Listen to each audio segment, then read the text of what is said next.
परिचय। प्रिया, क्या तुम बता सकती हो कि इनमें से कौन सी चीजें किस समुच्चय के अंतर्गत आती हैं? हाँ, ये बहुत आसान है। स्टैम्प स्टैम्पों के समुच्चय में आती है, पेंसिल पेंसिलों के समुच्चय के अंतर्गत आती है, और यह सिक्का सिक्कों के समुच्चय के अंतर्गत आता है। दीदी, ये समुच्चय क्या है? सोनाली, क्या तुम इन 3 संग्रहों को देख सकती हो? ये समुच्चय हैं।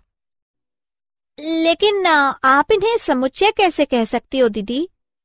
समुच्चय वस्तुओं का एक संग्रह है जिसमें कुछ न कुछ समानता होती है। आओ, मैं तुम्हें समुच्चय के बारे में और अधिक समझाती हूँ।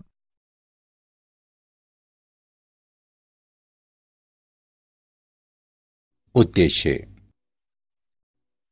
इस पाठ के अंत में आप निम्न करने में सक्षम हो जाएंगे: समुच्चय और उनके निरूपण को जानना, समुच्चयों के रोस्टर रूप और समुच्चय निर्माण रूप को समझना, रिक्त समुच्चय को समझना, परिमित और अपरिमित समुच्चयों को जानना, समान समुच्चय को परिभाषित करना।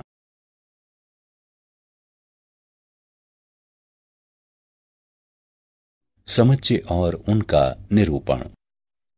एक समुच्चय वस्तुओं का संग्रह है जिसमें कुछ न कुछ समान होता है अथवा एक नियम का अनुसरण करता हो। उदाहरणार्थ, सिक्कों का समुच्चय। 13 से 15 वर्षों के आयु के समूह में लड़कियों का समुच्चय। समुच्चय की वस्तुओं को उसका अवयव कहते हैं। समुच्चय के निरूपण के लिए मंझले कोष्ठक का उपयोग किया जाता है और अवयवों को एक दूसरे से अर्ध विराम द्वारा पृथक किया जाता है। अतः केशा के लिए बाहरी पहनावे का समुच्चय होगा। ए बराबर कोट, टोपी, स्कार्फ, दस्ताने, जूते, जहां ए समुच्चय का नाम है तथा कोष्ठक ये दर्शाता है कि उनके बीच लिखी हुई वस्तुएं समुच्चय के अंतर्गत आती हैं। इस प्रकार एक समुच्चय को अलग अलग वस्तुओं के एक संग्रह के रूप में परिभाषित किया गया है।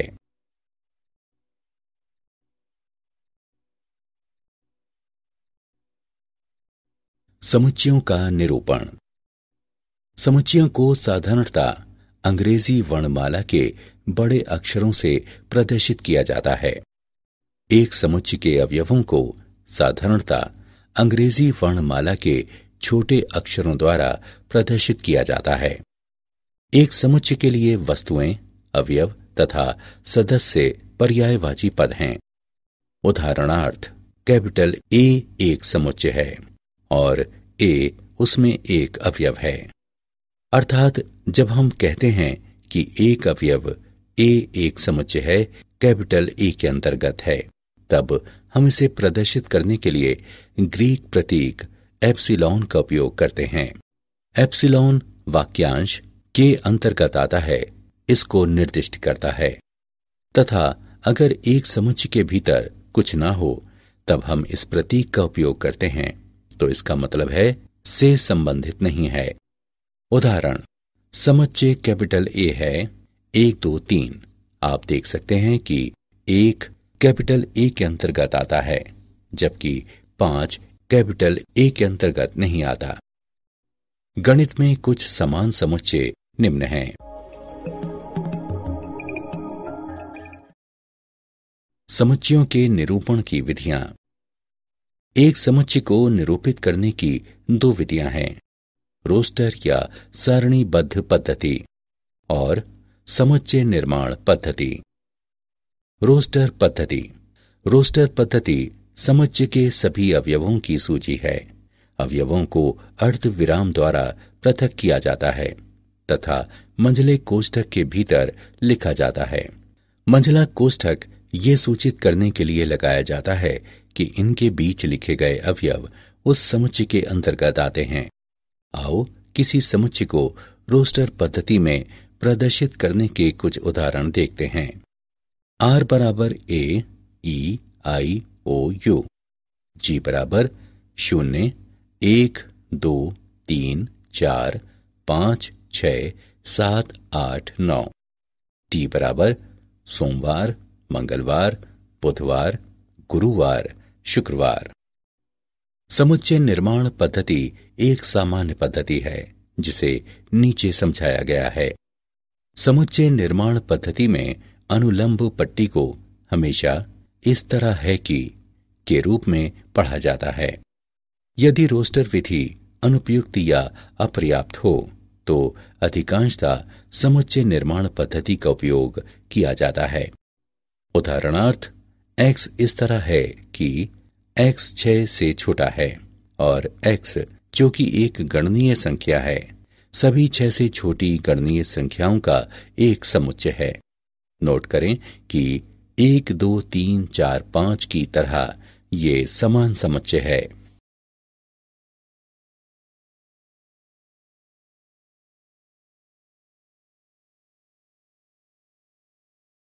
समुच्चय की रोस्टर पद्धति का उदाहरण। जब पैटर्न स्पष्ट हो तथा समुच्चय बड़ा हो तब साधारण रोस्टर पद्धति की भिन्नता में एलिप्सिस यानी न्यून पदों का उपयोग किया जाता है। 9007 के बराबर अथवा उससे छोटी विषम गणनीय संख्याओं का समुच्चय है 1, 3, 5, 7 इत्यादि 9007 तक। सभी गणनीय संख्याओं के समुच्चय को 1, 2, 3 इत्यादि से निरूपित किया जाता है। रोस्टर विधि में 7 से कम सभी सम धनात्मक पूर्णांकों के समुच्चय को 2, 4, 6 के रूप में लिखा जाता है। विषम प्राकृत संख्याओं के समुच्चय को 1, 3, 5 इत्यादि द्वारा प्रदर्शित किया जाता है।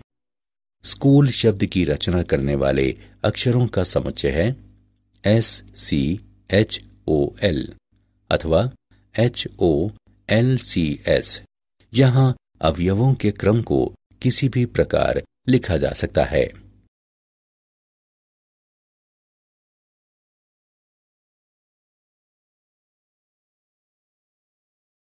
समुच्चय की समुच्चय निर्माण पद्धति का उदाहरण। सभी x का समुच्चय इस तरह है कि x 0 से बड़ा हो। सभी x का समुच्चय इस तरह है कि x 11 के अतिरिक्त कोई भी संख्या है।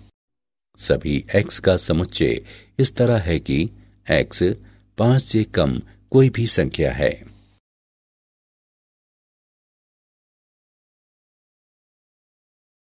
रिक्त समुच्चय। जिस समुच्चय में एक भी अवयव नहीं होता वह रिक्त समुच्चय या अशक्त समुच्चय कहलाता है। इसे अशक्त या शून्य समुच्चय भी कहा जाता है। रिक्त समुच्चय को इन प्रतीकों द्वारा निरूपित किया जाता है। उदाहरण, a बराबर 2, 6, 8 और b बराबर 3, 5, 7। माना कि c समुच्चयों a और b के प्रतिच्छेदन को दर्शाता है, तब c बराबर एक शून्य समुच्चय है क्योंकि दो समुच्चयों के बीच कोई भी अवयव समान नहीं है। चलिए एक उदाहरण को हल करें। मापांक 6x - 7 + 10 बराबर 0 को हल करें। हल। चरण 1, मापांक 6x - 7 + 10 बराबर 0।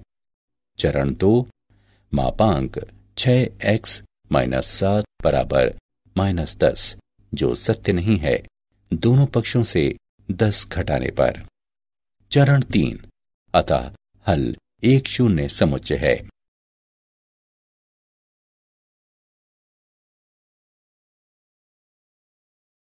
परिमित और अपरिमित समुच्चय। परिमित समुच्चय समुच्चय जो रिक्त है अथवा जिसमें अवयवों की संख्या निश्चित होती है परिमित समुच्चय कहलाता है। उदाहरण के लिए a बराबर 0 और 100 के बीच की पूर्ण संख्याएं, b बराबर प्राथमिक या मुख्य रंग, c बराबर 12 से कम अभाज्य संख्याएं परिमित समुच्चय हैं। अपरिमित समुच्चय। अपरिमित समुच्चय अवयवों की अपरिमित संख्याओं वाला समुच्चय है। एक अपरिमित समुच्चय के सभी अवयवों की स्पष्ट सूची बनाना संभव नहीं है। उदाहरणार्थ, X एक ब्रह्मांड के भीतर परमाणुओं का समुच्चय है। Y एक पूर्ण संख्याओं का समुच्चय है। W एक समपूर्णांक संख्याओं का समुच्चय है। अपरिमित समुच्चय हैं।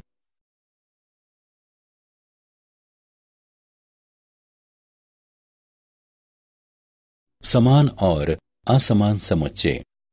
दो समुच्चय P और Q समान कहलाते हैं यदि उनमें वास्तव में समान अवयव हों तथा हम P बराबर Q लिखते हैं। अन्यथा समुच्चयों को असमान कहते हैं तथा हम लिखते हैं कि P और Q बराबर नहीं है।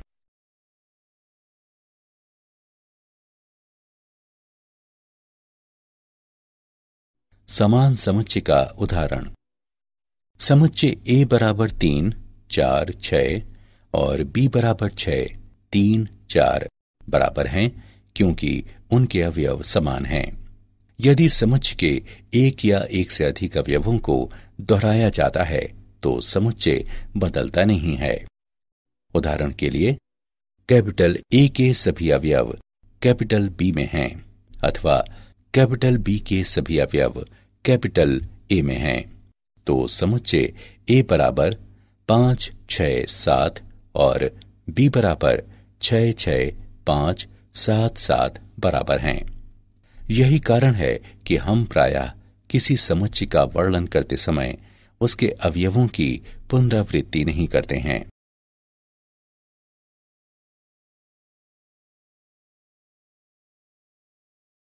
क्या आप जानते हैं समुच्चय तथा समुच्चय की सैद्धांतिक अवधारणाओं के मामले में लगभग सभी गणितीय अवधारणाएं अब स्पष्ट रूप से परिभाषित हैं। उदाहरण के लिए गणितीय संरचनाएं जैसे विभिन्न अक्षीय गुणों वाले विविध रेखांकन, बहुमुख वलय और वेक्टर स्पेस सभी समुच्चय के रूप में परिभाषित हैं। समतुल्यता और क्रम संबंध गणित में सर्वव्यापी हैं तथा संबंधों के सिद्धांत पूरी तरह से समुच्चय के सिद्धांतों पर आधारित हैं।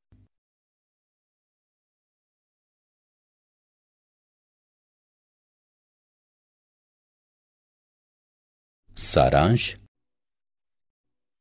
आइए हमने जो कुछ सीखा है उसे संक्षेप में दोहराएं। समुच्चय एक अच्छी तरह से परिभाषित वस्तुओं का संग्रह है।